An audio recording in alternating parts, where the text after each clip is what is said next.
Hi, boys and girls. This is Mrs. Harley. I am here to help you today with take apart word problems. This is going to help you with pages 6 and 7 in the packet that we sent home with you. So, when we have a take apart word problem, the important thing to remember is we always want to ask the question, are we looking for a total or are we looking for a partner? So that question should always be up in your brain. So let's read the problem. We have Kenley buys 13 candy bars. I'm going to box that number 13 because it's information that I'm getting in my problem. And I'm going to underline the words candy bars. That's my label. She buys some Snickers. That word some tells me it's an amount, but I don't know how many. So I'm going to put a box around that word some. That's probably my unknown in my word problem. She buys some Snickers. Snickers is a type of candy bar, and 6 Twix bars. I'm going to box my 6 because that is my information telling me how many Twix bars she bought. I'm going to underline the words Twix bars and Snickers because those are my label. Snickers and Twix bars are both types of candy, so we're talking about like objects. If you remember, we can only add and subtract when we're talking about like objects, and candy bars are like objects. Snickers and Twix bars have that same category of candy bars, so we're either going to add or subtract here to get our answer. Now we have the question, how many Snickers does she buy? Here is my question mark, and here is my question word. This is the question I have to solve. It is asking how many Snickers does she buy? So I have 13 candy bars. Some are Snickers and some are Twix bars. I'm not adding to that word problem or the amount that I have. And I'm not taking from the amount that I have.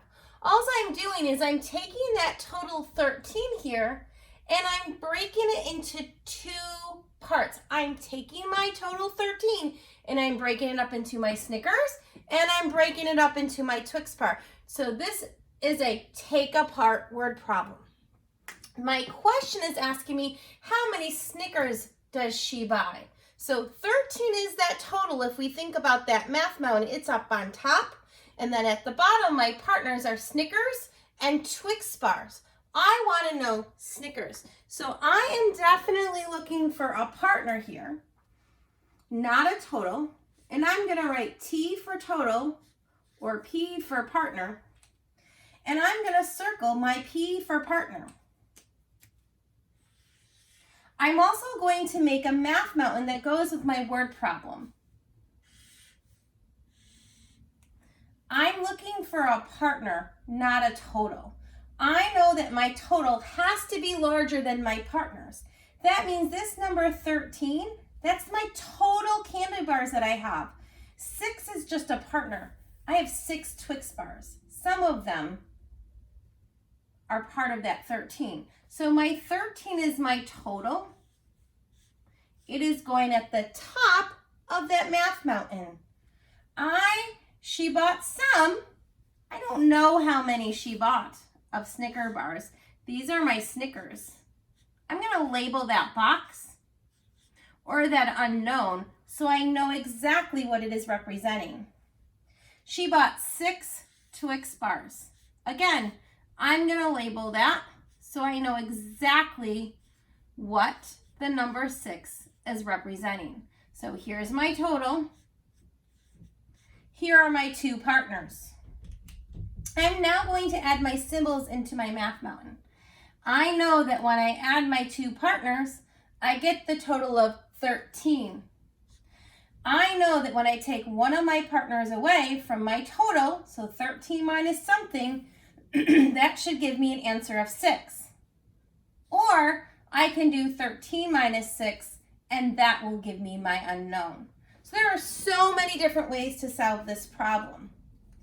I am going to do, because I like addition better, something, which is my Snickers,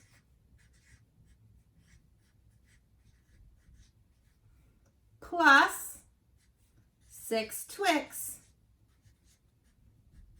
is going to give my 13 total candy bars.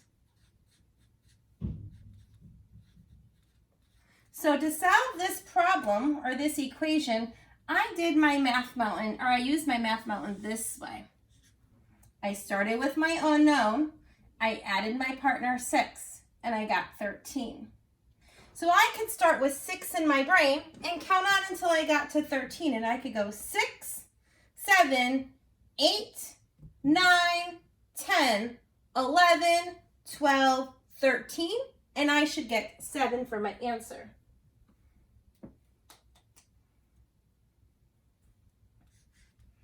If I wanted to, I could also use subtraction to get my answer.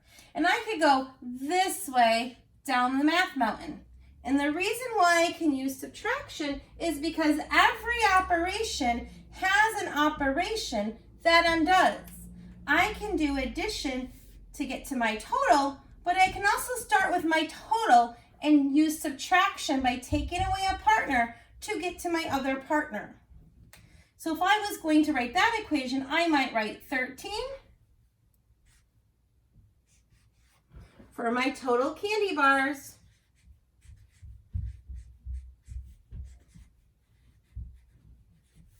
minus my 6 Twix bars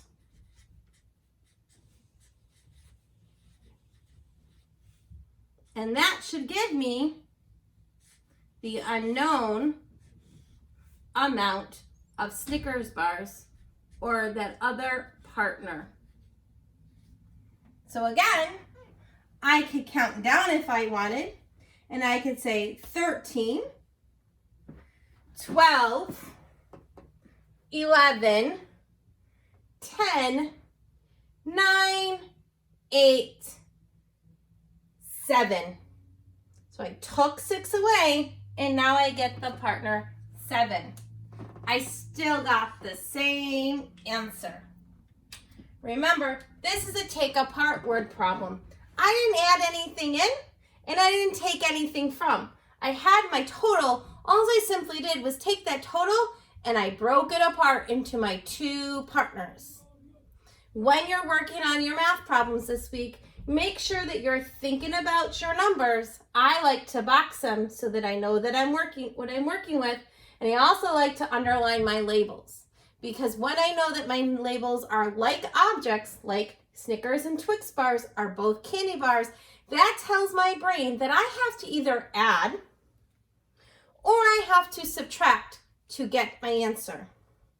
Have fun solving math problems this week.